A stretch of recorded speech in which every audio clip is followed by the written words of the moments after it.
අපිට මෑණියෝ. අම්මව යන්න යන තැන එක්කන් යනව නේද කියලා අහලා තිනවා. මම එහෙම තමයි යන්නේ කොහෙද අම්මව එක්කගෙන යනවා. මොකද ඉන්නකම් පමණයි. මරණට පස්සේ අඬලා වැඩක් නැහැ.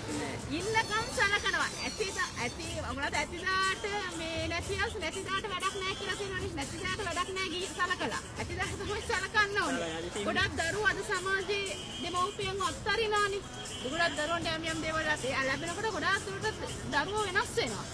ඉතින් අද සමාජයට මේව දාන්නේ දැනගන්න දෙමව්පියන්ට සැලකීම ඒකත් මංගල මුත්ත මංගල කරුණ මව්පිය උපස්ථාන තුන් අපෝ තමයි එකගෙන යන්නේ වෙන කාගෙන් අතින් අල්ලගෙන මගේ දුව ටිප්ටොප් රජින බබිතා ලෝකේ වාසික කාලි මෑණියෝ නිකන් නෙමෙයි රජින මගේ දුව.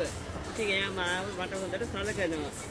එයාට විශේෂ පටන් දෙපතුල යනවා සියලුම රෝග දුරෙන් දුර ඉගිල්ලිලා යනවා යහපතලම විදිහේ යහපතටමයි උදා වෙන්නේ.